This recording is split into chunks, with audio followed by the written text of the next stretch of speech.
I had spent weeks planning something special for Valentine's Day. My wife had been working late nights at her office, always talking about how stressed she was, so I thought surprising her at work would make her happy. I bought a bouquet of her favorite flowers and even booked 2 plane tickets for a short romantic trip to Bali. I wanted her to know that despite our busy lives, I still cared deeply for her and wanted to make time for us. When I walked into her office building, my heart was racing with excitement. I pictured her face lighting up when she saw me standing there with the flowers. I imagined her colleagues smiling at how thoughtful her husband was. I went up to her floor, holding the bouquet and the envelope with the tickets, rehearsing what I would say.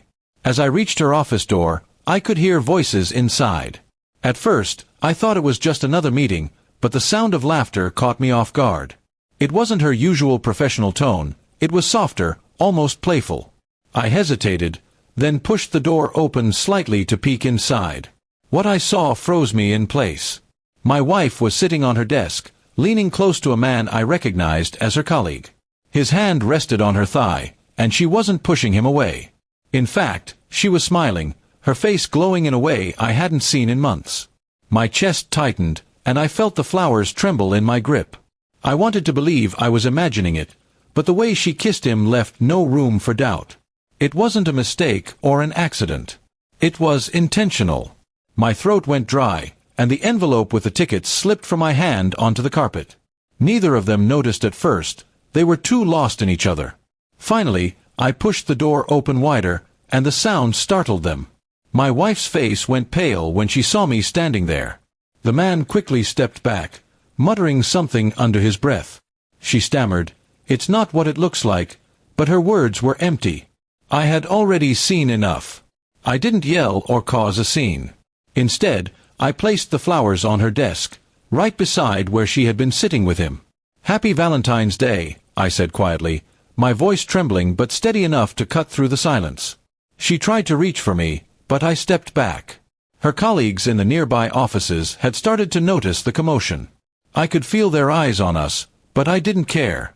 I bent down, picked up the tickets from the floor, and held them up for her to see. These were for us. A chance to start over. "But I guess you already chose where you'd rather be." She broke down, begging me to listen, swearing it was just a moment of weakness, that she still loved me. But the betrayal was too raw, too deep. I couldn't look at her the same way anymore.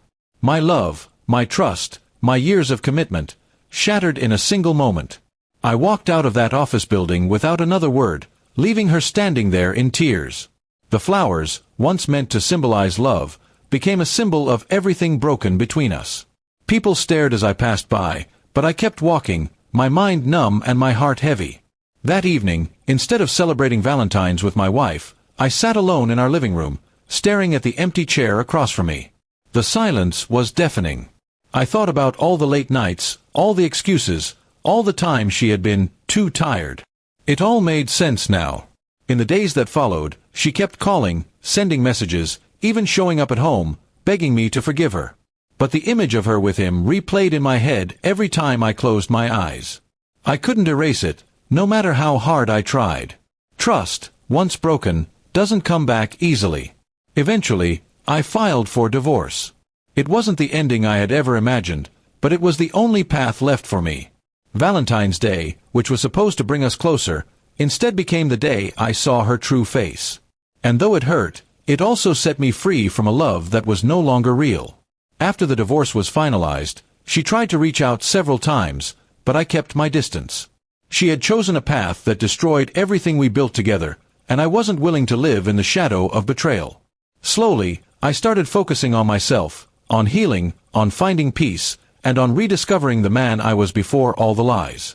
Months later, I heard from mutual friends that she regretted everything, that the man she risked our marriage for had already left her. She admitted she lost the only person who truly cared for her. But by then, her regret meant nothing. I had already closed that chapter of my life, leaving her to live with the consequences of her choices.